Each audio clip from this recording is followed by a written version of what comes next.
So I thought it'd be nice to record some commentary for a speedrun of the game Quest. So over on the Stardot forums, a chap called Bob147 and I have been discussing speedrunning routes for Quest, and I'll put a link to the thread in the description of the video. And in particular, Bob's found a really nice shortcut that cuts a lot of time off the full run. So that's really valuable, and you'll see that later. This is a tool-assisted speedrun in that it was recorded using an emulator with save states and things like that. So without further ado, let's start the game. So here we are on the start screen, and I'm going to just barge straight through these worm things. I take a bit of energy lost by doing so, but it doesn't really matter very much because we're going to complete the game in such a short space of time. The game gives you quite a lot of energy for achieving objectives, and you quickly make back anything you lose by doing that. So the first thing we're going to do is go and get the round key, which is a kind of fairly standard thing to do at the start of the game anyway. This round key is not really needed until the sort of exit of the world, but this is where it is. It's right next to the start screen, so it's worth picking up. Normally in a full playthrough you'd head to the right here and get the cheese and another password, but we're not going to do that. We don't need those. We're going to skip those bits of the game. So all we do is head back to the start screen and plough through again. I can't plough through the blue thing. Had to sort of fly out of its way, but the worms are fine to go straight through. And we come down, and this is also fairly standard route for just getting through the game. And what we're doing now is we're heading down to make our way over and get the access card. So in Quest the character has these jet boots, and on screens with this triangle symbol in them the jet boots work and I can fly around. On screens without the triangle, such as the one with the key in it that we picked up earlier on, you can't use the jet boots and you have to do more precise jumps. Anyway, all these rooms had the triangle in them. So in this room we're going to very quickly get the crystal and the card, and we actually get stung by the blue thing and teleported back to the start of the level, which is actually a time save, although it wasn't intentional in this case. So now I just head back the way I came again, and I can kind of barge through a lot of these enemies as before.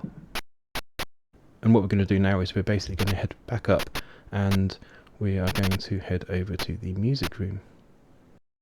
From here we need to jump onto one of these two elevator things, and I find it a lot easier to jump onto the slower moving one. It is possible to jump onto the faster one, but you have to be much more precise with your timing.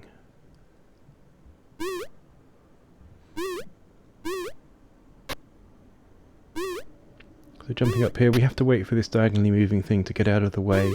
Most diagonal movements will home in on you. Most diagonal movers will home in on you if you get too close to them, so you really have to avoid that because it's quite crippling when that happens. In this room with the vats in, I'm going to go off the left hand side and back on again to reset the positions of things. And this is so that I can jump onto this platform and just get through these insect things. The timing happens to be right so long as you jump straight onto the platform, but if you don't jump straight on, then it doesn't work. Down there is where Bob's shortcut is, but we're not going to go through yet. We're going to head on up to the music room, and this part of the game is fairly routine, so just talk a little bit more about the tool-assisted nature of the speedrun.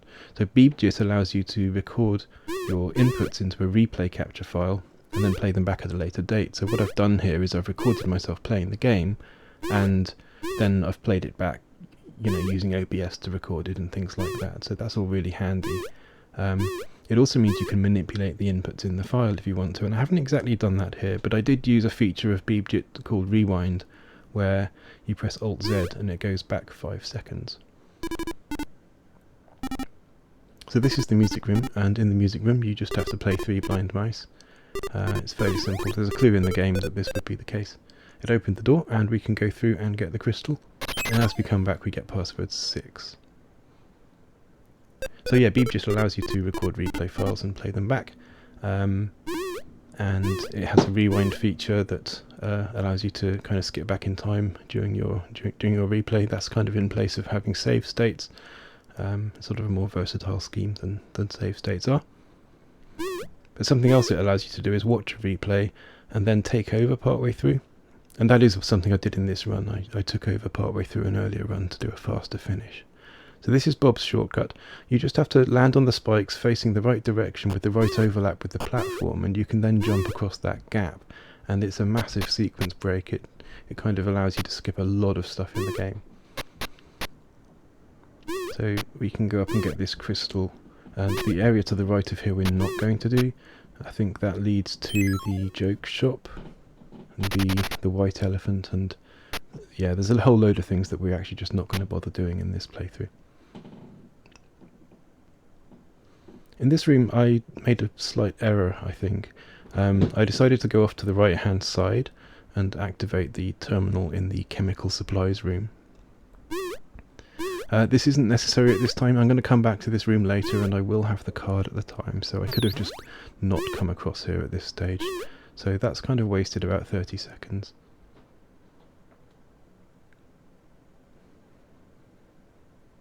It's not very pleasant going backwards and forward through this particular room. But now we're going to head down to the bottom, and there's another nasty room which looks easier than it is. This kind of insect thing, it will home in on me if I get too close to it, especially if it's moving sideways at the time, so I kind of have to let it move up past me and then kind of pick my time to run through.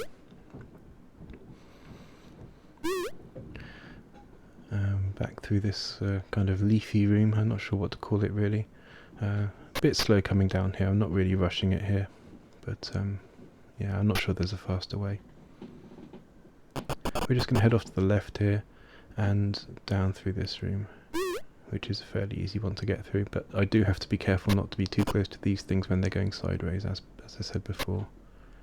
Skip over the water. We're not ready for the water yet, and I think what I'm going to do is I'm going to drop the key down here. Now the room with the room with the door for the key is actually just below this one, so it's a good place to leave it. So now we've got the card and the bottle. And primarily now we're going to go back up to the chemical supplies room and fill the bottle up with the salt that was generated when we activated the terminal. So that's kind of what I meant when I said that I could have just not activated the terminal at the time. I've still got the card here. So back up through this room. I used to struggle to get through this room, but I found quite a nice route through it now, so pleased with that.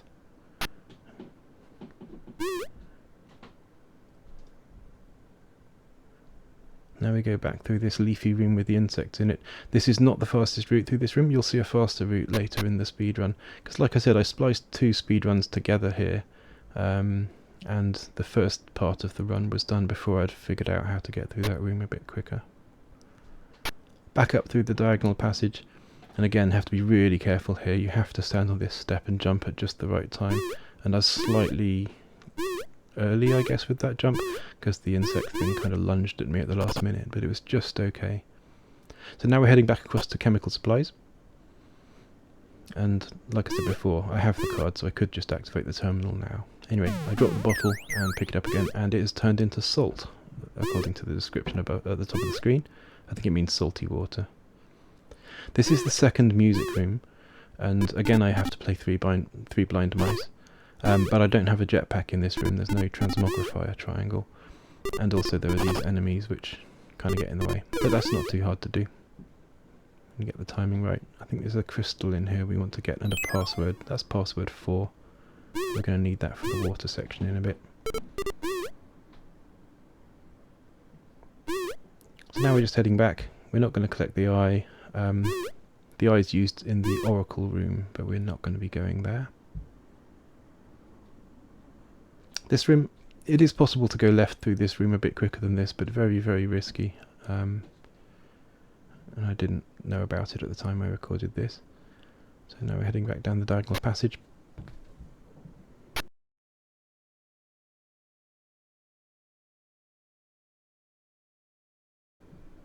This gets kind of routine after a while. You kind of get used to it. This room, which again is a bit slow going down through here. I could probably figure a way of doing that a bit quicker. Anyway, we've got the salt. We're going to go and get this snail or slug or whatever it is. It looks a bit like a rolled up cigarette, doesn't it? Anyway, I think it's meant to be a snail. So we put the salt on the snail and it ran away, which lets us through. This room, the timing it's quite difficult to get through with the worm and the insect thing to get that crystal, but I figured out a fairly quick way of doing it there. Now this is the worm, and this is the second thing that we need in order to get through the water section. So now that we've got that, we can go back to the water now. I'm going to have to do a damage teleport there to get back to the entrance to the room, because you can't jump up that passage. Now we just head back through here. You have to jump there, otherwise you end up getting stuck on the snail again. I think we're just going to go down now to the water section.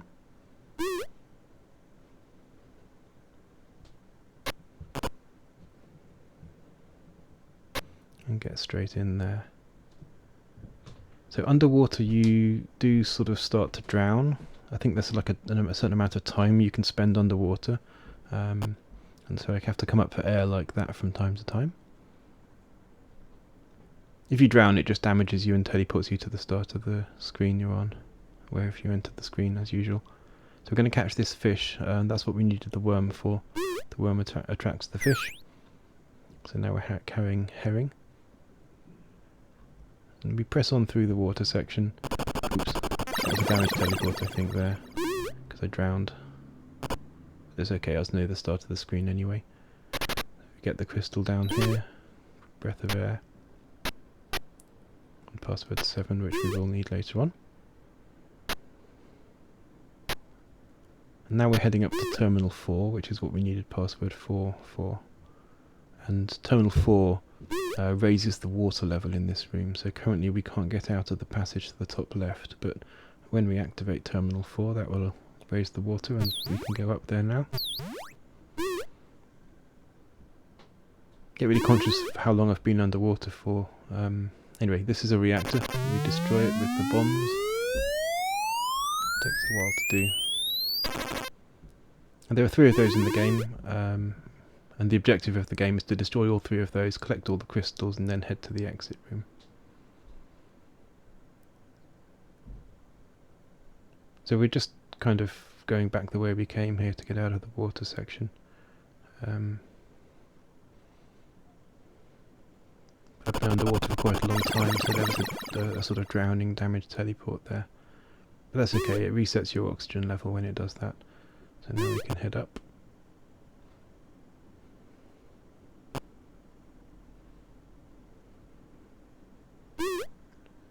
And get out of the water section. Now I left the card here because I don't know if it's the best place to leave the card. I'll be coming back this way and picking it up later, but I wanted to pick the key up and I didn't really want to leave the card all the way down here, so I left it up there. So now we're going to take that key and open the door just below there. And basically we swap the round key for a square key. That thing there's a ghost. This area is kind of also called the ghost maze, and you can bomb to make the ghosts disappear temporarily.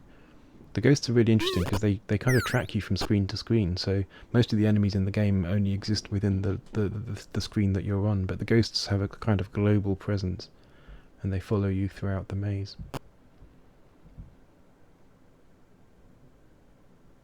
So we're going to head through the ghost maze now. There's the other ghost. There are 2 ghosts. So we're going to head through the ghost maze, and the reason is I need to get to the lower left area of the world in order to get password 3. I think that's the next thing.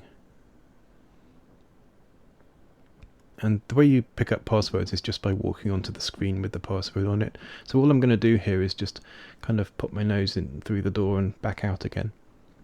And you might have noticed on the way down there, I was careful to make sure that ghost would be moving horizontally in this phase, because I really didn't want it to descend to my level and then block this passage when I'm on my way back. And that's kind of another nice thing about the ghosts, is that you kind of have this limited ability to manipulate them and make them follow you in certain directions. So the next thing here is to go to the lower right corner of the map, the sort of mouse room. Because there's a crystal in there. So I waited under the ghost again there to make the ghost move down instead of going across and blocking my route. And again here I want the ghost to move down so that I can come up this side. This is the mouse room. The mouse is not here. I'm not totally sure why, because I haven't collected the mouse. It must be something to do with me completing something else in the game. Anyway, we got the crystal in there and we seem to have found the other ghost. So at least that's all of them. And it's helpful to know where the ghosts are as you're making your way through. And sometimes you can manipulate them to be kind of on top of each other, which makes it also a little bit easier to get through. The armory allows you to replenish your bomb supply, but I'm not going to do that. I didn't get the password and I haven't got the card, so... I'm just going to have to hope I don't need more bombs. You start with 8 bombs, it's those triangle things on the status bar. I've used 2 of them. So what I want to do here is drop the herring. I don't need the herring. It is used for something else in the game, but we're not going to do that part of the game. So I used the herring there as a kind of step to help me jump up through the hole, and I'll leave it there the rest of the game. Pick up the card again. So I think there's one more thing we need to do in this kind of central area of the world, and that's get one more crystal. So we're going to do that along the way here, but basically what we're doing at the moment is backtracking back to pretty much the start of the game. And we're going to use the square key to open a door when we get there. So this is the kind of difference in... so this is diverging from the backtracking. We're going to go into the Terminal 7 room. And Terminal 7 activates this kind of platform that lets you get across. And like I said, there's just a crystal in here that we need to collect. And again, I'm going to do a damage teleport here to get back out of the screen, because you can't normally get up to the height of that terminal. So we make our way back across, and now we are backtracking all the way to the start screen.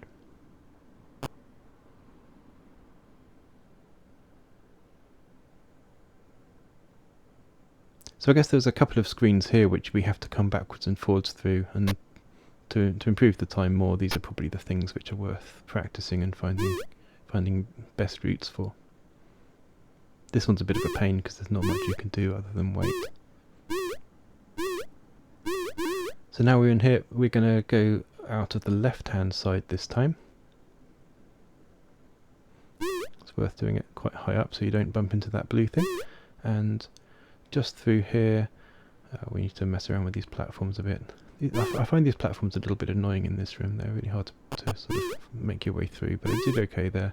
We're going to collect this crystal, and then that terminal down there is Terminal 3. We're going to activate that, and that will allow us to reach a crystal in the lower left area of the world map later on in the game. Back up through here. It looks harder than it is. These things will home in. Oh, I did actually get too close to that when it started homing on me, which is quite annoying, but with the jetpack it's not so hard to avoid them. So now we're going to head up the left hand side here. We came down the right hand side earlier on from the start screen.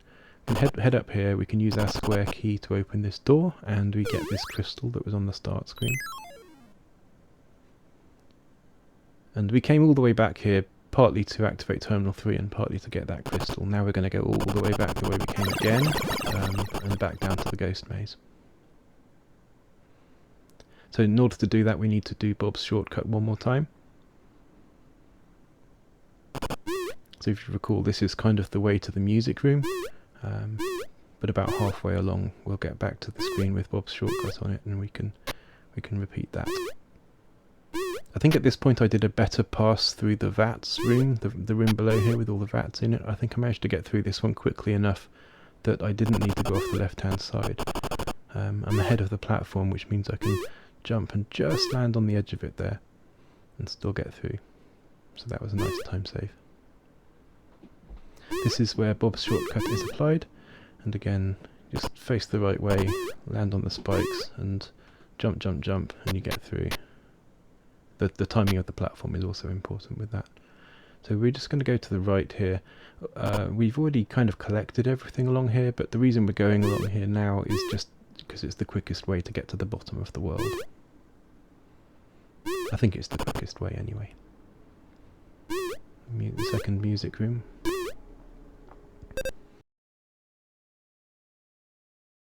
This room that had a crystal in it. It'd be nice if we didn't have to come here earlier, but you'll see this room also has password 4 in it, and we needed password 4 in order to do the water section, so we had to do this room earlier on. That's quite aggressive here. I just sort of fell all the way down, which did a bunch of damage and led to a damaged teleport, but it was quicker to just fall down there, I think, than to go down carefully. This is a sort of dark room. Those enemies are technically the same kind of insect enemies that we've seen elsewhere in the game, but I think they've changed the colour palette so you can't see their legs anymore, which makes them look kind of weird. You mostly just have to wait for them to get out of the way so that you can get through there. You can be quite aggressive with this one, take a little bit of damage from these guys. It's really insignificant, but it gets you through really quickly. There's a crystal in the room above this one, which we now need to go and get. So we're going to head on up there. And this room that we're about to go into is a joke shop room, as well as a time warp. And that means the time warp part means that the rate of passage of time changes as you spend time on the screen.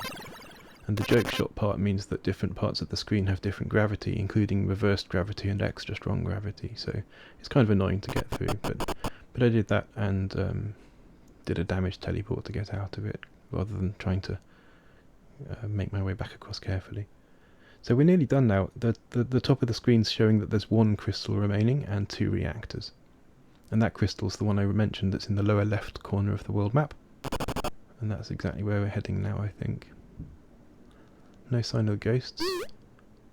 Oh, there's a ghost. So he's in the way at the moment, and I need to get him to move across to the left so that I can get up that passage. So that's kind of why I was hovering around there. There's the other ghost. And this is quite nice because they're almost on top of each other. It makes it a little bit easier to deal with them. And we're going to go down here to get that crystal. I had to use a bomb there. I've got 4 bombs left. But the ghosts caught up with me before that thing was out of the way.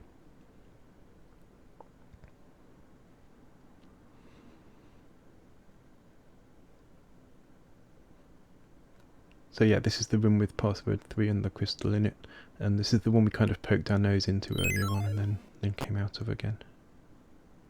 So that's all the crystals now. We've got all the crystals. It's just 2 reactors remaining. And what we're going to do for the first one is we're actually going to take advantage of a bug in the game which allows you to destroy the pray at noon screen as if it was a reactor. And some people on the Stardock forums have been speculating as to why it functions like a reactor. I don't think anyone's actually done the full disassembly to figure it out.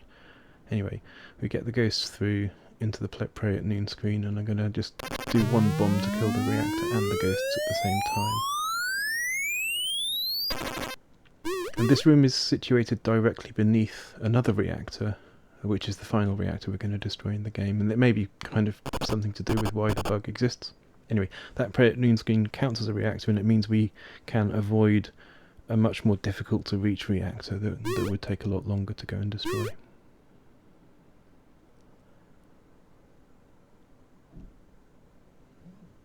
So you have to go a bit slowly up here, otherwise you bang your head on that enemy. And the final reactor is to the left of this screen, so we need to activate this terminal, I think it's terminal 2, to turn on these platforms. That allows us to access the reactor on the left of this screen. The jumping off these platforms gets fairly routine by this point.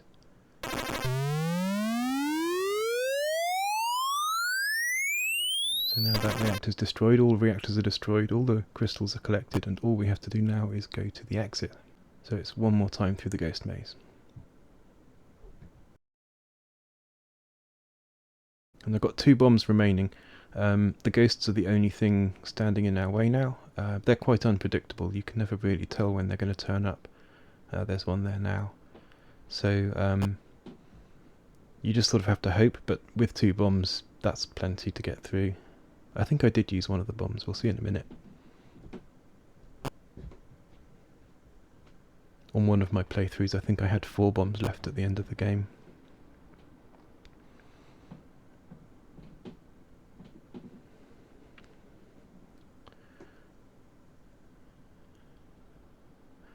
so now both ghosts have turned up there, but I used the bomb to get rid of them.